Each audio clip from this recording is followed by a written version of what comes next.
Chef, we got covered.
All right, it is day 3 of the NFL Combine. We get some action, pajama party action on the field today. We're going to talk about edge rushers briefly. There's a couple of names that I gave you guys, and they're popping.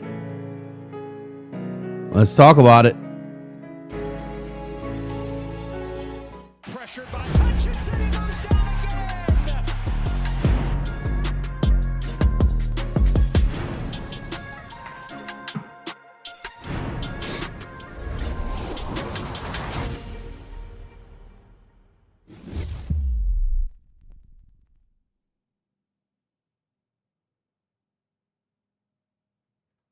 All right, I don't think we have anybody in at all, and I don't know why. I don't know what is going on with my channel recently, but there's been absolutely nobody in here. It is what it is. I got to get the information out anyway. We'll figure out what's going on the back end another day. We don't have no echoes today, right? You don't have your you don't have your meta glasses going. No, everything's good. Okay.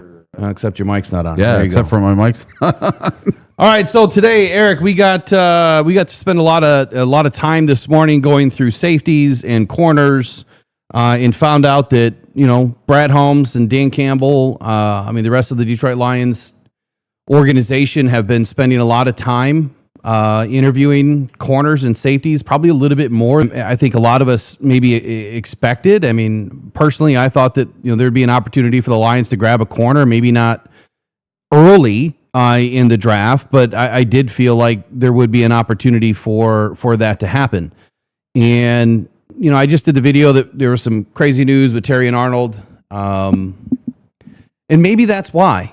As I said in the video, maybe that is why the Lions are performing maybe a little bit more in-depth work on corners and safeties. Well, safeties I understand because obviously Kirby Joseph and Brian Branch, but I think corner is a major issue now if Terry and Arnold is going to be in some shit. You know what I mean?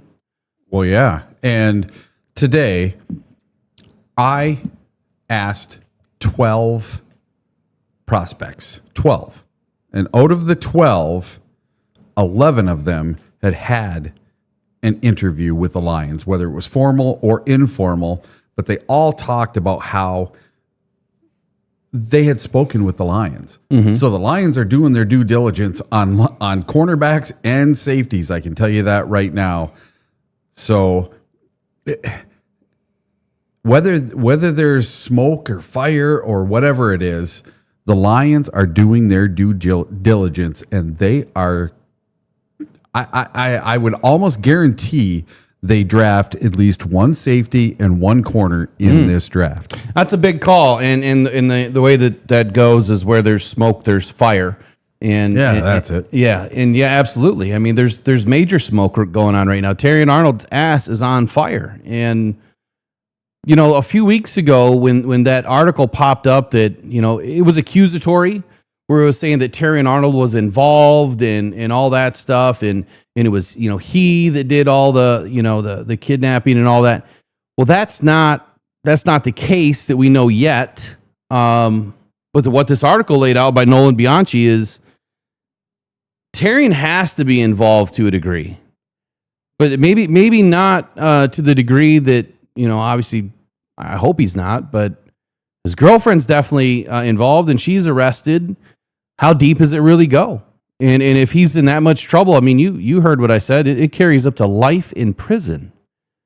His future could be gone, just like James Pierce, and I hope not. But either way, I think that Brad Holmes is doing some due diligence now because he has to make sure that that this team can field a team that can go win a championship this year.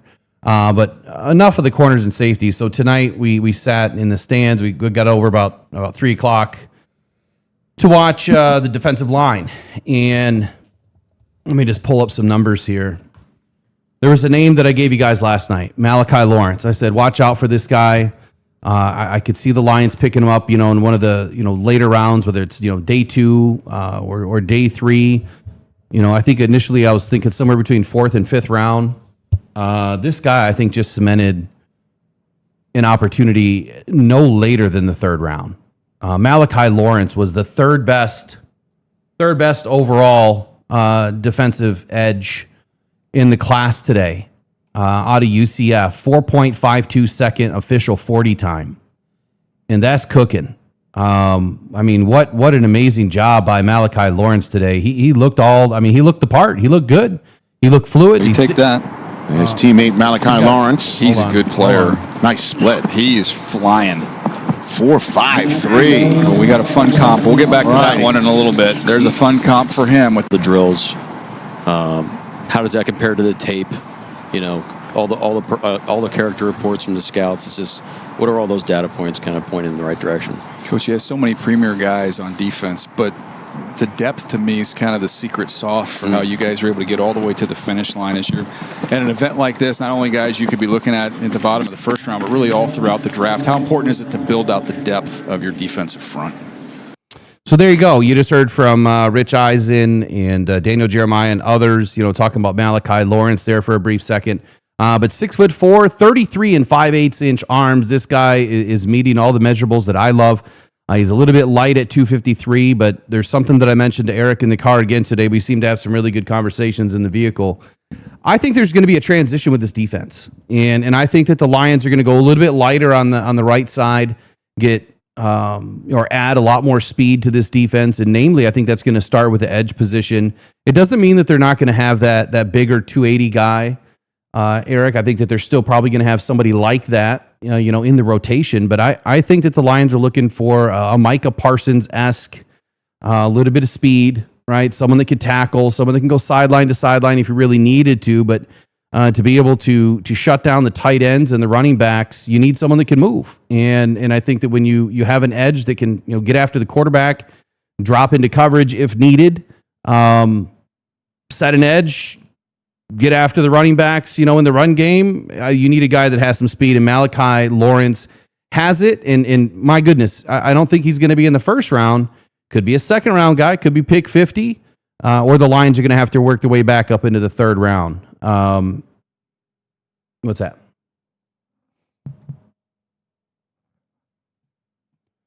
Is it not playing? Yeah. Well, it should be. Well, is that why we don't have anybody in? We're just talking to ourselves here? We just reset that. Just restart that. So anyway, Malachi Lawrence I mentioned to you guys, put him on your list, and today was exactly why. Malachi Lawrence, athleticism score 86, 73 total. Production is low. And here's what a lot of Lions fans are going to say, Eric. You know it. Last year with Nick Scorton, they said, no way, we don't want Nick Scorton because Will likes him and he had no production. And he's not going to produce at the next level. And what does he do? He shocks everybody, has a phenomenal season, and you can't live inside all the numbers. You have to watch film. And 99.9% of people out there don't watch any film at all. They barely watch the games. Who impressed you today? Anybody? Well, a few people impressed me today, and my list is down in the car, of course. But Mr. Howell was kind of impressive when he did his 40-yard dash and a few of the running drills. And then in the group before that, who was the big one? The one from Alabama that I liked. LT Overton. LT Overton? LT Overton, Alabama. Yeah, the big kid from Alabama. Man, that dude, he reminds me of a player that the Seahawks took a couple of years ago that I really liked, that had tree trunk legs, and the guy just won a Super Bowl. His name is escaping me at this moment. Do you remember what that kid's name was? I'm sorry, who? The one that the Seahawks drafted 2 years ago. That I really liked at the combine here. I could see him. I can see his. I can see the tree trunks. Seahawks 2024 draft. It was 24 draft. Yeah, because it was 2 years ago. Anyway, why did you like LT though? You said something about the running drills, the 40-yard dash, which I think that we all know. Byron Murphy. Yeah, Byron Murphy. I think that we all know the 40-yard dash is kind of meaningless, but It is. But listen, this kid from Alabama reminded me of Byron Murphy. The body type, the fluidity. When he did the towel drill, getting around that circle and bending over, picking it up, getting back into a running stance while you're going around a corner, going down, putting the towel down, getting back in a running stance, going around the other circle the other way, and picking up the next towel while bending your hips and going at an angle to the left or the right. The kid just looked great. And then when they did the bag drill, where they have to go in, hit the first bag, do a circle around the second bag, and then hit the third and the fourth bag, go around it, and then come back and make a tackle. That drill right there, when he went through those drills, it was one hand swat, and that bag went slamming off the ground. So I really, really liked that kid.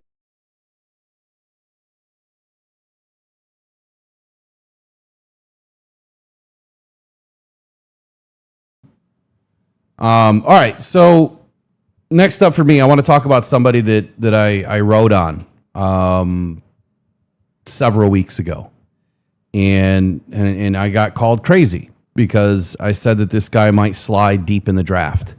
And look, I'm not saying he's going to go extremely nuts. Like I don't think he's going to fall, completely crazy. I don't think he's going to fall out of the first round or out of the second or the third round. Kind of like what I wrote, but then again, I wouldn't be surprised. We've seen things like that happen before, and I'm talking about Ruben Bain. Ruben Bain did not have a good day today, and he didn't have a good day because of his arm length. Quite simply, arm length is extremely important. It's extremely important at this position. Let me get this fixed here. Here's the article that I got to fix this screen. For some reason, it's all off. One sec, guys. Arm length is extremely important. You guys hear me talk about it all the time, but it's extremely important at the edge position, defensive tackle. I don't care what position it is. It's an extremely important, piece of the puzzle, right? If you don't have arm length, you can't bring guys down. You can't extend. It's critical. And you heard everyone talking about it this week.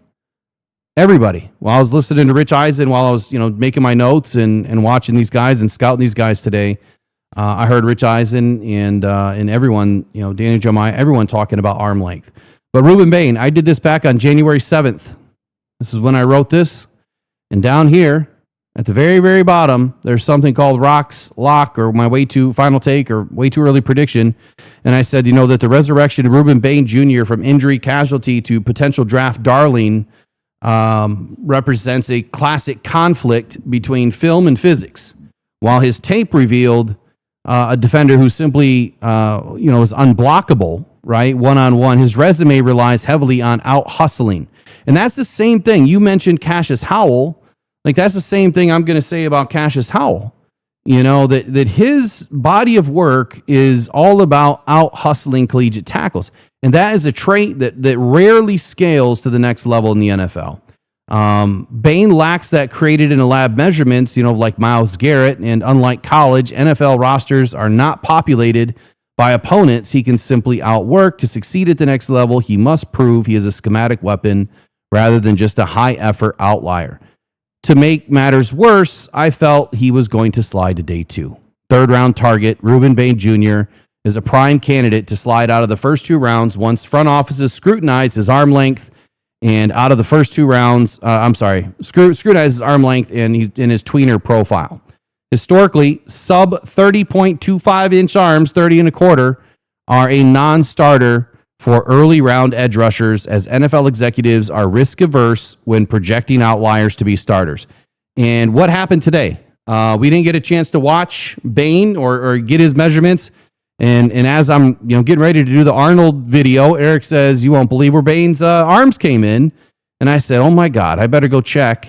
I better go check what I wrote in my article to see if I was anywhere close." But not many third round selections are expected to start immediately. And this range does represent the appropriate value to take a flyer on a specialized disruptor that he would be.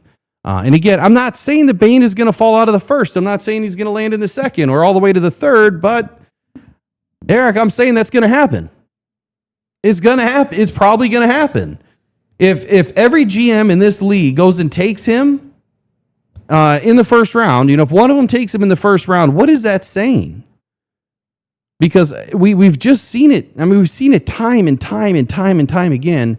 The guys with the short arms lose, and they end up out of the league, and they don't do much. I think Will Campbell just proved it in the Super Bowl. Yeah, once in a while they'll work out, like Jason Taylor for the Dolphins, Jared Allen for the Kansas City Chiefs. They had 32-inch arms. Terrell Suggs, a Hall of Famer, he had 32-inch arms. Micah Parsons has 31.5-inch arms. Would that surprise you? No, it doesn't surprise me. But if you go back to what you were just saying, you said 31.5, right? Yep, 31.5. And Ruben Bain came in at 30.9 today. 30.9. So there you go. So about 3/4 of an inch more than what I was projecting back in January.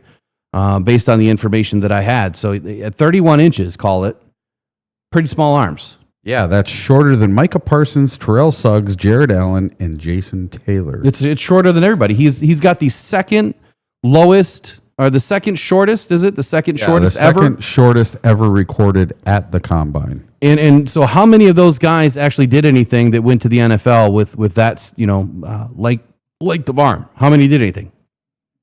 Yeah. Zero. Probably zero. And listen, this guy was predicted to be a top 5 draft pick, and he did not even run today. We didn't get to see him. Well, we did see him. He was on the side of the field, or maybe you didn't notice it, but he had the massage gun, and he was trying to massage out his thighs, his inner thighs. Oh, yeah, I didn't see him at all. Yeah, he was tight, I guess, is the answer as to why he didn't run today. What it is. I thought maybe he was one of those, I'm a top 5 pick and I don't have to do anything here. I'll do it at my pro day. Well, he's going to have to run at his pro day now, and clearly he's going to have to make up for the short arms. The next guy that we'll talk about is Cassius Howell. So he's someone that has been projected to go to the Lions as well by multiple people, and his arms were 30 and a quarter. So he has, if his arms are 30 and a quarter, and where's Bain? He's not going to be listed in here because he didn't run the 40. Ruben Bain. Yeah, I gotta find a different. You can do search players there, can't you? Yeah, but you've got to be in the right. You got to be in the right one. He probably didn't jump either. Maybe he didn't do anything today because of the fact that he was not feeling the greatest. He's got something going on. Yeah, he's not even listed in this. Yeah, he didn't do anything today. Let me switch it to participants and then go to Bain. We might be able to find it that way. There he is. There he Second is. one down. All right, so Bain was 30 and 7/8, and even shorter than him is Cassius Howell. Ooh, ouch. And so Cassius Howell ends up at 30 and a quarter. 30 and a quarter. And this is not a player that I want in Detroit. I don't care if he has speed. Speed is not going to be enough. When you get into a guy like Caden Proctor or anyone else that has 35-inch arms or even 34-inch arms, you're not going to be able to get around them. You're not going to be able to beat them with speed when all they have to do is take one step and get their big paws in front of you and slow you up a little bit. Speed is not enough. You can't always win cleanly off the edge with just speed. You have to do some sort of a move. You have to engage. You have to use a long stab arm. A rip curl move, whatever it is, an over under. I don't care what the move is. You have to do something. Yeah. But Cassius Howell did run pretty well today. He did, and he looked good in the drills. And, he's got college production. He had 11 and a half sacks, 31 tackles. And the kid, he looked the part. And Will said something about his short arms, and I was like, they don't look short to me. They didn't look that short live in person, but I guess they are very short arms. His are even shorter than Bain. The other thing, that we were talking about earlier today too was, God, what was his name? There was another guy that popped today. Oh, I was really Mason Thomas. Yeah. Yeah, Mason Thomas. So Mason Thomas was he was the one that what was the quote? I wrote it down. Something about killing quarterbacks. Yeah, so careful with what we say, but it was either Rich Eisen or it was Daniel Jeremiah that said that if he wrote a book or something like that, it would be called To Kill a Quarterback, instead of To Kill a Mockingbird. To kill a quarterback, and I just thought that was ultra funny, and pretty unique. If we draft him, I'm going to get a jersey with that on the back. Oh, of course. To kill a quarterback. Of course. It'll just say QB, but yeah, that was a great little quote. I was kind of disappointed that a few of the guys didn't run today. I think his name is Zion Young. He didn't run today, but we did get to see TJ Parker. A lot of people have been talking about him coming to the Lions, and Will was liking the way he was running around. Yeah, let me get out my notes. We're not going to be much longer because we've got to go to dinner, and there's absolutely nobody in here, but I do appreciate those of you that are in here. Yeah. Go tell a friend because I don't know why they're not showing up. We used to have 300, 400, 500 people in these shows during the Combine. I don't know what's happened. We didn't announce exactly what time we're doing it, and we're late again tonight. Well, it's not that late, man. I used to do 8 p.m. shows all the time, and it was stacked with hundreds of people. But I kind of gave that up years ago. It's because I'm on. Nah, that's not it either. Okay. So I got my notes out, and I went through each drill today and was making notes by each player that I thought did a good job. And I got to match it up to the number here. It's so hard to keep everything straight. Oh, they run so damn fast, and they go through it all so quickly. But number 19, who was Jackie Marshall. So I haven't done any film work on Jackie Marshall yet. Defensive lineman. In the rip curl, he power, speed, control. That's what I kept noting for these guys. And the smoothness in their hips, the stability in their hips. But he was one that looked really good. So I'm going to do some film work on him and just see, where does he end up in a Lions mock? Is he a 5th, 6th round kind of guy? And And then another one that I haven't done any work on, Tyler Onyedum. I think that's how you say his name. Power, speed, control again. He had it all in that or during that drill. And then number 26, Albert Regis kept showing up today. So there's some names. Now again, if we go look at some of their Who was that funky name? The Grumble or Grumb? Gumps. Gumps. That guy, he was a flyer. Yeah, he was looking pretty good too. But if we go back and look at some of these guys' measurements, which we'll do later when we do some actual workups on them, but George Gumps, that's him right there. The guy that you just mentioned is right here. Right there, yeah. Click on him. Let's see what he had today. So he ended up 33 and 5/8 inch arms. He makes it. 9-inch hands, 245, 6'4", and he's from Florida. In the run-in club drill today, one of the first ones that popped for me was Bryson Eason out of Tennessee. That is another name that I know I've done some work on him, but he got 6 check marks for me today: speed, spin, club, control, hips, power, all of it. I mean, he did an excellent job. And then number 10, Devin Eastern? Yeah, Devin Eastern from Minnesota. A guy, again, that I haven't done any work on. He showed up today. Number 13 was all over the place today. Grayson Halton. So there's more names in this bucket of edge as long as their measurables pop out, right? As long as they show up. There's going to be some extra edge players available in later rounds. And somebody like Gumps, he might be available round 2, round 3, round 4. Even. Yeah. And so Grayson Halton, defensive tackle, 6'3", 31 and an eighth inch arms. I mean, it's not the arm length that I want. So for that reason, I'm going to be out. But that doesn't mean I'm not going to work up his tape and kind of see, where he aligns. Good athleticism score. Scored an 80 today. Total score was a 70. So he's probably in that 5th, 6th, 7th round. Good vertical, 36.5 inch. Decent 10-yard split, man. 1.7, ran a sub 4.85 40-yard dash today for, big guy, 6'3", 293 pounds. That's moving. The arm length is not sexy, but the rest of the work he had is, and for a defensive tackle, you can kind of get away with a little bit shorter arms. And then there's another name that showed up today, Eric, and that was Caleb Proctor. So I mentioned Caleb Proctor a couple of weeks ago for everyone to kind of keep their eye on. And again, he showed up. He showed up big time today. And I was super impressed.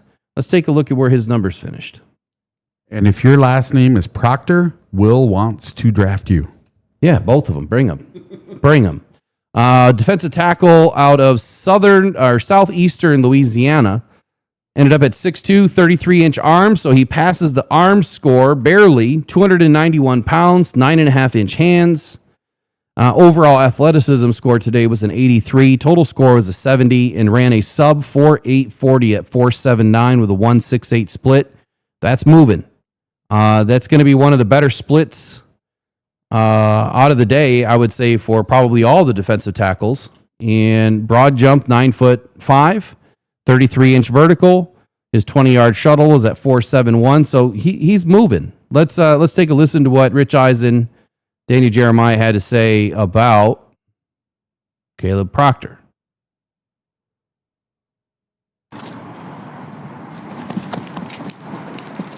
Southeastern He got out. Louisiana Lion. That was a smooth run. 4.8 flat.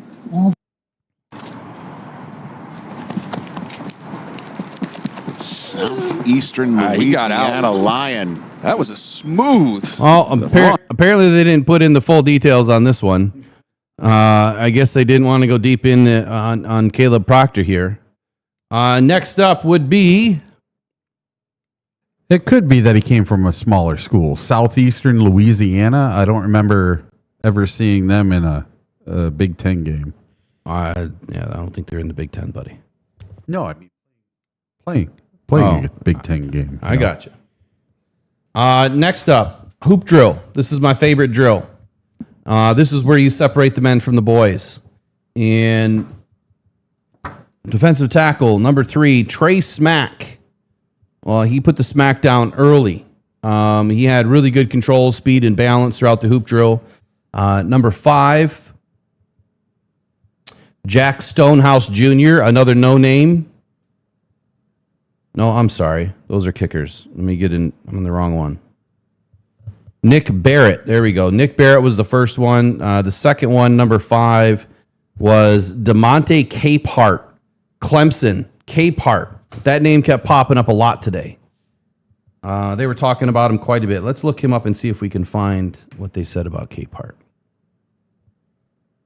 Right in the face of the quarterback, these big guys making their way back towards the pocket. Yeah, this past year, right, you had Leonard Williams, Byron Murphy, both drafted in the top half of the first round. You know, They had an effect in the Super Bowl. They certainly did. All right, Rich, DJ, we'll be hanging out with you all weekend long. Well, we just saw DeMonte Capehart run a 4.8540, and that was after Nick Barrett hit that 1.70 time on his 10-yard split, so 2 nice 40s in a row. Right in the face. All right, well, I guess that was it on Capehart, much as I wanted, but this guy fit the bill, man. 1.71 10-yard split, 4.8540, like they said. Broad jump was a little bit light, but he made up for it in the vertical with a 33.5-inch vertical. And he comes in at 6'5", 313 pounds, 33 7/8-inch arms, 10.25-inch hands. He's an absolute monster. Check him out, man. Clemson. I think he's someone that you should probably put on your list. Could be an opportunity for the Lions in a later round. Looking at a defensive tackle, you could probably transition to nose tackle, depending on how thick he is. I don't remember if he was a wide body or not today, honestly. Well, he looked pretty thick in that little video you just showed, and at 313 pounds, moving that fast, running that fast. And the way he moved in the drills, man, fantastic. So if he's there, 4th, 5th, 6th round, we have what? A couple of 5th rounders? 3-6. 3-6. Wow. Well, package a couple of them, move up to the 5th, and grab this kid. And then you have your DJ Reader replacement. Cheaper, younger, bigger, stronger. Just not the same type of, not the same caliber. In the opening drill, which is the 4-bag drill, it's another one of my favorite drills. It really shows the lateral ability, lateral quickness, where they're going side to side, they're jumping the bags, and then they've got to make a move and then turn and run. This is one that, I think a lot of these guys had a lot of slippage. They're slipping all over the place today again. This is the 3rd draft in a row where these guys are given shoes that just don't work on this turf. And you would think that they've all played on turf their whole life. Why are they not requesting a turf shoe? They're out there in tennis shoes as opposed to wearing, shoes that have some knobs on it, like, the small cleats, like the training shoes. And I think if they did that, these guys would have less slippage problems, and they could always change their shoes later when they're running the 40. There was some really good athletes in this drill today. There's also some that had some really tight hips. I'm going to go through and give you a couple that had tight hips. And that was Chris McClellan out of Missouri. He had tight hips. Number 21, Caden McDonald. So he's a name that has been floated to be a first-round draft pick out of Ohio State. Caden McDonald, in my opinion, was a short stepper. He's not a long strider. I felt he was pretty tight, and that could lead to some other issues. Whether it's in the run game or trying to chase guys down. Relaxed the transfer rules and the NCAA. Let me just mute that. Whether you're trying to chase guys down, that short stepper might be a bit of a problem. Only came in at 6'2", 32.25-inch arms, 326 pounds. He's more of that interior nose. Probably don't need to have to run a whole lot, but I still think he's pretty tight. The other ones, number 16, Daryl Jackson was just a bit slow. And outside of that, everyone else seemed to be fairly good, besides number 28. which was Dom Williams, was pretty slow with the feet. So overall, I think everyone did a pretty good job in that drill, as much as they could have with the slippage. And we got a couple questions in the chat. Somebody asking about Falk. Well, we left before Falk ran and did the drills. There was one set of guys still to go and the linebackers, and it was just getting too late. We had to get back here, get some videos pumped out, and get some other stuff done. And then someone was asking about the cornerback Fuller. So are you talking about... That's one of your guys. That's one of my guys. So if you go to my Facebook, you can watch the video of Andre Fuller. Maybe we'll get it on here tomorrow or something. But I put out a video. Which email did you send that to? The one I always use, the one you always tell me to use. So Andre Fuller is in there, and he was DB number 10. And that's going to take you to that with a whole bunch of them. So right there, that one right there. Download that one right there. Or play it. There you go. That's Andre? Yep. Number 10. Andre Fuller from Toledo. Man, I gotta fix this this camera. This is one of the kids I kind of fell in love with today just by talking to him today. And he is 6'2", 202 pounds, a cornerback out of Toledo. He was a senior. His hometown is in Florida. He had 1 interception, 10 passes defended, and 49 tackles. So that tells me he comes up in the run game and makes some stops. This says that his role is a dual role zone cornerback. So they think he's more of a zone, but he can do the man as well. Do the man? Yeah, do some man. Yeah. So this says Andre Fuller's football journey didn't start with a blue chip recruiting pedigree or a Power 5 scholarship offer.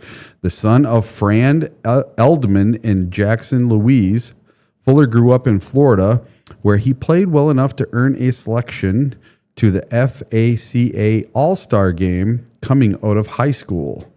And let's see. He transferred to Toledo ahead of the 2022 season. So there's a guy that went from the SWAC, from a very small school, up to Toledo. And stepping into a much more competitive MAC conference, he played in all 14 games as a sophomore Rocket, starting 2 and logged 18 tackles, 3 pass breakups, a tackle for loss, and a sack. His workload expanded and his responsibilities grew. In 2023, he appeared in 14 more games, but contributed only 11 tackles in a limited role. Then came a crucial setback. Fuller missed the entire 2024 season due to injury, sitting out what should have been a pivotal developmental year. He returned to the field in 2025 and made the most of it. Fuller earned first-team All-MAC honors after recording 49 tackles, 1 interception, and 10 pass breakups, while defending 11 total passes to finish 4th in the conference. All right, here's his video here. Have you had a formal or informal meeting with the Detroit Lions yet? Yes, sir. How did it go? I feel like it went pretty good. The coach picked my brain a little bit. Like he drew up some plays, erased it, drew up another play, erased it. He told me to spit it all back to him. I don't know if he's watching this right now, but 2x2 set, that's pack. 3x1 set, that's latch. Bunch with a running back, that's box, and bunch with a receiver, that's cute. Now, if the Detroit Lions were to pick you, where do you see yourself playing on our defense? Anywhere I'm needed. Yeah. Well, I hope we just didn't. Hold on. I hope we just didn't give the Lions defense away. Because that's exactly what that was. Yeah. Those were all the cues and calls when you're looking at the alignment on the other side, what they're going to roll into. So, yeah, I'm going to have to clip that out. But anyway, there's your Andre. Yeah, I probably should have watched this before. Yeah, he just pulled a Jahmyr Gibbs. Well, he asked if Sorry, the coach. guys. He even asked if coach was watching. Well, it's because he probably had Lions gear on today. Yeah. Anyway. All right. What else is on your mind? I don't know where the chat went. I can't see it. There it is. Let's see. So, okay, well, let's get to this little subject then. Locked On Lions said Sam Laporta was getting traded. Have you guys heard anything today about that? Yeah. All So, right. hold on a second. You sent me an email on this today, right? Yeah. And That was actually the Locked On Lions thing that I sent. yeah, you sent me an email, which I have not had a minute to review. What they as soon as I heard this, I reached out to try to get comment clarification from it was Graziano, Yeah. and so apparently the rumor was that Graziano is the one that said that Laporta would be traded, right? Or could possibly be. It was Well, some- that's the difference. So some people are out there saying that Sam Laporta is being looked at to be traded. Yeah. Right? Is that some of Here the at the combine almost this exact weekend. words that he's being watched? Like that, I know that's a buzzword. He's being watched to be traded. And so the real I don't think I can play this. Let me open this. I don't think I can play this. there's like 2 minute and 45 seconds before he starts talking about the same I don't know why stuff. I have an ad. I shouldn't have any ads. I don't know what's up with that. Oh. Yeah. Apparently I canceled it. I don't know what's up with that. Weird. Yeah, am I in the wrong account? So anyway, here's the situation. I'll play the audio for you guys. How long is this? Oh, it's like a half hour, 45-minute show. Yeah, but where does he get into it? It was at like 1 minute and 40 seconds, 1 minute, 45 seconds, somewhere around there. And then how long was it? A minute, maybe 2 minutes. Yeah, I'm just gonna unmute this and I'm just gonna play what this guy was talking about. Shout out to the ones who check out not just the Locked On Lions show with Matt scouting combine. Now here I am down a can of worms about Sam Laporta and the potential of him being traded. So the title of the article, 2026 NFL off-season ranking, the top 15 trade candidates. And lo and behold, at number 8 lands our guy, Sam Laporta, the tight end from the Detroit Lions. And the way ESPN often breaks down their articles, and I'm the same way. You don't want to read just a bunch of text on the screen. So in bold, you got the contract. 1 more year at about $5.8 million. The buzz. The Lions have 4 2023 NFL draft picks, and they want to extend Laporta. And oh, by the way, Jahmyr Gibbs, Jack Campbell, and Brian Branch, which, by the way, awesome episode yesterday with Matt Derry talking about the core 4 of those exact fellas. So Jahmyr Gibbs, Jack Campbell, Brian Branch, and Sam Laporta. Now, the article goes on to say there are people around the league who wonder whether or not they'll be able to get all those deals done, or if they'd have to trade someone, even if the Lions can't extend Laporta. I think the odds of them trading him are extremely thin. So there we have it. All right, we finally got to it. Down at the bottom of the paragraph, buried in there, the actual odds of them trading him are extremely thin. So if you're yelling at me in the comments and you think Remo wants to trade Sam Laporta, he doesn't. I think he's a part of the core 4. I think also you add in the potential value that he could bring with Petzing's philosophy and how much he loves 13 personnel. 13 personnel. He's the guy that invented it. Okay, not actually, but there is a lot. No, that's not it. That's what I'm saying. I'm going to unmute you now. Okay, so the reason why I was playing this is because I've never listened to this guy before, but the thing that he was saying in there is that, in the bottom of that article, which that's not the main article that was writing about it. The main article, and I'm not going to call him out either, but you know who it is, right? You guys know who it is. And those articles that come out and say, that Sam Laporta is going to be traded, and per an insider, that the talk of the town at the combine is Sam Laporta is getting traded. Well, it's BS. What Graziano was saying is they're questioning the fact on whether the Lions can even get all these deals done. That's it. That's all they're saying. They're not saying Sam's being traded. They're saying that they just don't know if the Lions are going to get the deals done, and if they can't get the deals done, well, then maybe Sam Laporta becomes an option to get traded. And even then, he says it's thin. So how do we turn a sentence that says it's basically unlikely, it's a thin opportunity, to Sam Laporta is the talk of the town at the combine and he's being traded? I don't get it. I don't understand it, but this is exactly why we are here. It's exactly why we are networking, to continue to meet and greet and find opportunities to gain more insiders, to gain more knowledge, to gain more information. And by that, we can bring you the real cold hard facts. Yes. And listen to this. This is the sentence that got turned around for someone to say, oh, hey, we're going to trade Sam Laporta. Even, quote, even if the Lions can't extend Laporta, I think the odds of them trading him are extremely thin, as Detroit still sees itself in a win-now window. And that was from Graziano himself, a quote from him. It is extremely thin.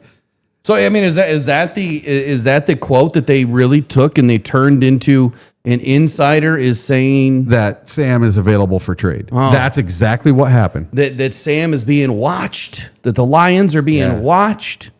Yeah. Yeah, that's the buzz. Yeah. Okay. Well, and then they say the predicted chance of him getting traded. Take a wild guess at the how much you think it is. 1%. 10%, they say. Well, hey, that is zero. So 10%. So a 10% trade, and then a potential team fit is the Chiefs, the Ravens, or the Texans. A 10% chance makes it into headlines all over Lions Nation. That's why we tell you guys, when you see something on Facebook or Instagram or X or anywhere else, the first thing you do, go look and see what Adam Schefter says. Go see what Ian Rappaport says. Go see what Pride of Detroit, somebody that is not going to give you the clickbait first, and see if they're reporting it. If they're not reporting it, well, it's probably fake. I get what you're saying. I don't want to say that that there's not good writers out there. There's plenty. I mean, this is not a conversation about us versus them or anything like that, or who's better. Or this has nothing to do with that. It's just the clickbait, man, and it's creating these false stories when some of these people aren't even here. They're not here. If they're not here, how would they know? Right? Unless you're getting a message from somebody. Did Graziano text this individual and say, hey, I think this is happening, and I think that you should report on it? I mean, it's kind of like what happened, with Eric today, where he's sitting, or standing talking to, some of the Lions beat writers, and this lady comes up to him from wherever, right? And insider says, got a story for you, and it's about Emmanuel pregnant, being in, having an official visit with the Lions last night. That's how the majority of stories happen. That's where a lot of the inside, breaking type news happens, is in situations like this where you're in the right place at the right time and you get approached by the right people. She was just looking for any Lions beat writer, anyone, to just run the story. And I don't understand where or how. Anybody can get a call, anybody can get a message, anybody can go out and source something, but it's just highly improbable that if you're not even here, you're going to state that an insider, at the combine is saying that this kind of crap is happening, and this is the stuff that I'm just sick of it. And I'm guessing that the lady that came and talked to me, I'm guessing she was an intern for one of the agents. And she was told, okay, go down, find a beat writer for the Lions, and let them know that this happened. And that's how those stories get to the inside. That's how the insiders get those stories to the beat writers so they can put it out, per source. Right. First source. And that's how all this stuff works here. You know, it's either you know somebody that does that for you all the time and gives you the tidbits, because the agents are the ones that are leaking this stuff. It's not the teams doing it. It's got to be the agents right now. They want to get some hype and some buzz going around their players, right? What's the best way to get some buzz for your player that's in the draft this year? Well, the best way to get some buzz from my player is to go make another player look like crap. that's the best way to do it. You know, you want to go out there and you throw the old the spike rug out in front of their car, you know, and you just railroad them. I mean, that's just the way that the NFLs always are. You know, the way you, matter of fact, is the way that seems like life is. You know, the best way to get on top of somebody else is not by working harder than them. It's by trying to tear them down, and that's unfortunate. You know, just outpace somebody, and I think that you're going to get there at some point. Gino says he misses the morning show. That'd be impossible right now. Yeah, well, maybe. I mean, what time do we got to get there tomorrow? 9, I think. I don't remember. We'll check the schedule of the dinner tonight, but if we don't got to be there until later on tomorrow, then I don't know. I might get up early. Like I'm always up early anyway. Eric's, snoozing away. So till 7. Yeah, I'll have to get up and just do something. But anyway, good day today. I know we're just kind of throwing a bunch of shit at you guys, but once we unpack and get everything kind of put together, we'll have more concrete stories, in the coming weeks and more information in the coming weeks. There's going to be a lot of information, coming out of this combine after the relationships that we make and, people that we meet to have future stories and some future opportunities. So, I'm excited, of kind of where this draft is starting to shape up. I think that, what I said was going to happen weeks and weeks ago is happening. It was pay attention to the edge. There's a lot of names, and there's going to be a lot of arm problems. And when you start to have a lot of arm problems, that means you're going to have a lot of depth guys. You're going to have guys that are going to drop weight, and they're going to change or try to change positions. Or they're going to end up being athletes, and they're going to be special teamers. A lot of these guys with shorter arms, they're still good players, but they may not be good enough to be a linebacker. They may be good enough to be a special teamer, and you still need a special teamer. They may be good enough to be on a practice squad, but they're not good enough to start. I think that's going to be the issue in this draft. And the more I dig, the more information we'll have.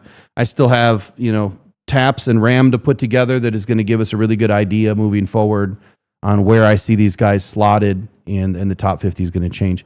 Anything else you guys want us to talk about real quick? Anything else you have, Eric?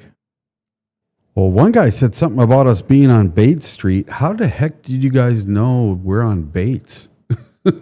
Or was he just making fun of his name? That was kind of weird. But somebody's following us through Indy or something. You were on Bates Street today.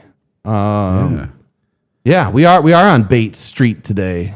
Yep. Will you draft me? You were on Bates Street today. Are you down in Indy, Thomas? And he says, lost his cousin my lost cousin is the kicker. Oh, Jake Bates. Yeah, right.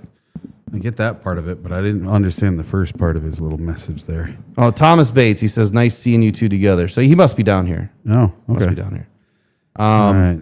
The whole Terry and Arnold situation is a mess. I have a feeling they're going to draft another cornerback, and I do too. I told Will today that my lock for this draft is the Lions draft a corner and a safety. Let me go back. I want to pull something real quick.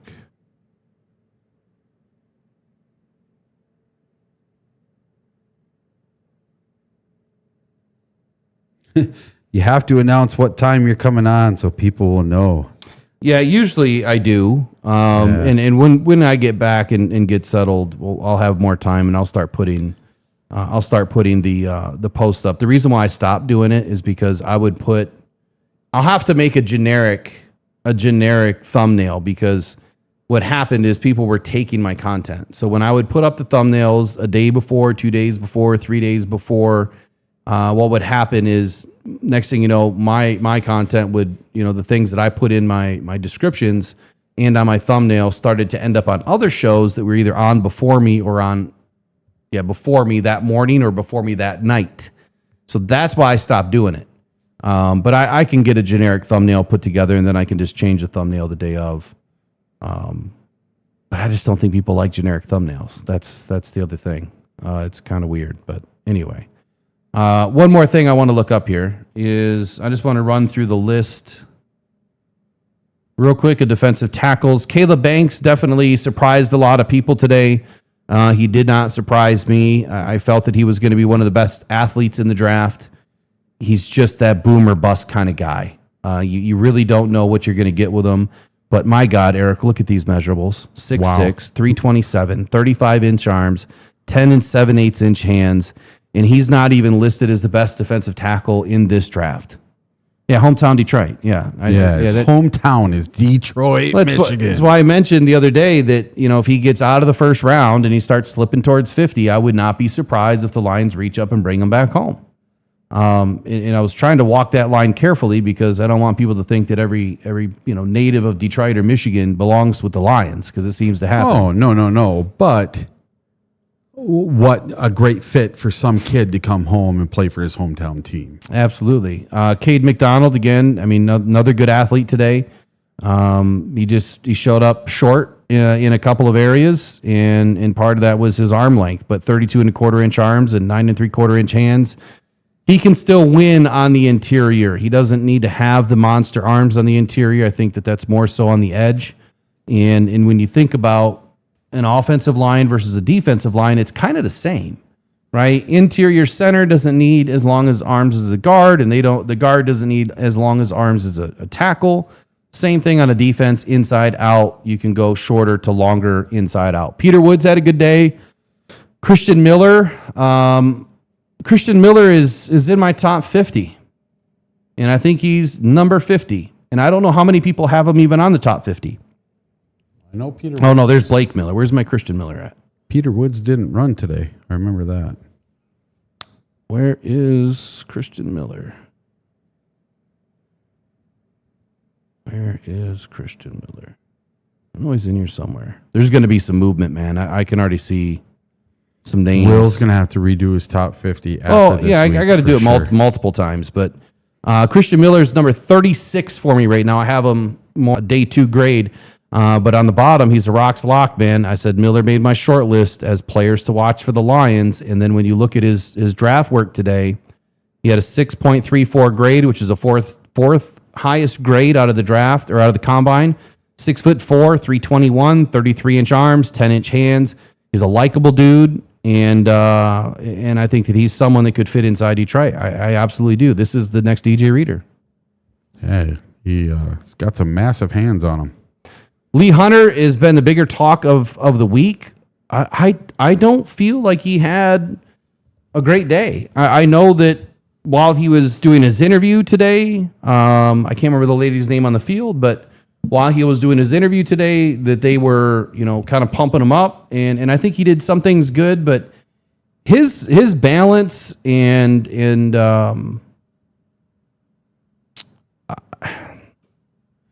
just his balance was off in some of the drills. Some of the drills he did good, some of the drills he did bad. And I felt like his balance was a big issue. Like he was kind of topsy-turvy, kind of had a little bit of a hitch in his step. That short step stuff, it showed up there too. But there's some other big names in here, or lesser known names, again, that you should keep your eyes on. Somebody asked, who ran the fastest time today? I think it was Caleb Banks for the big boys. Yeah, for the tackles. Yeah. Top performers. Here we go. Top performers for defensive tackles. Oh wait, that's 2020 something. That's 25. Why are we on 25? What happened? I don't know. That went to a totally different. How did that just move? Look, it says 25 right there, and then these are the guys that are on there today. Yeah. What is going on, NFL? That's very strange that would do that. Yeah. Someone needs to update their site. Showing the wrong year. Well, let's just go here. You got the dash on there. DT. Zane Durant. Or Durant. Yeah, from Penn State. They always run good, man. Caleb Proctor was number 2.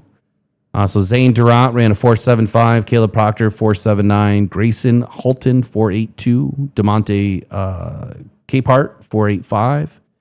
David Gusta, that's another name, man. Put that dude in the back of your head to go watch some film on. I think he's got some surprises. I really do. So those are your top 4 or 5 there. On the edge,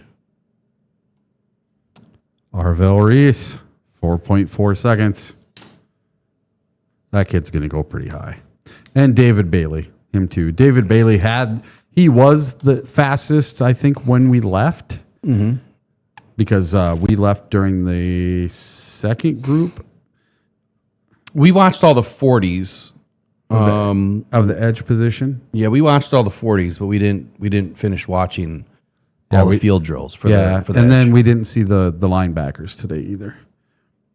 So your top 5 on the edge here is 4.46 for Reese, 4.50 for David Bailey, 4.52 for Malachi Lawrence. Again, that's the name that I gave you guys the other night.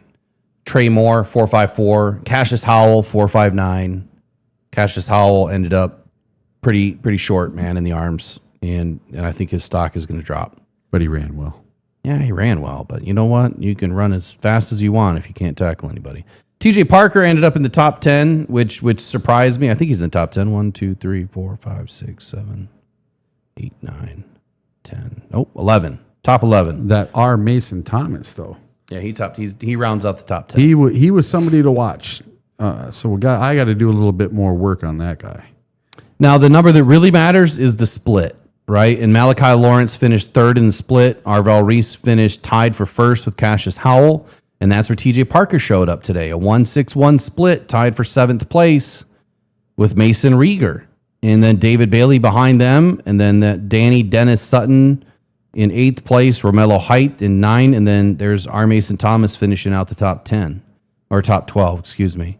And then defensive tackles, when you look at their split, that Zane Durant held it in at 166. David Gusta was 168. Caleb Proctor, 168. Jackie Marshall, 169. Grayson Halton, 170.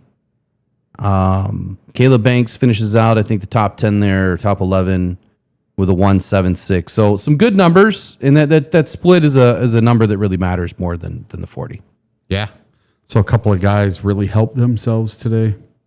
All right, we're out of here. We're gonna go get some food, and then wonderful. We'll post some stuff ahead of time next time so people know that we're in. Appreciate you guys joining us tonight. We'll bring more as we do more, and tomorrow's another gauntlet of a day. We still got several days to go, and we'll see you guys tomorrow. Take care. Go on Pride.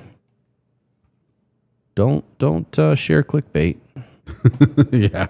If anything. Pressured by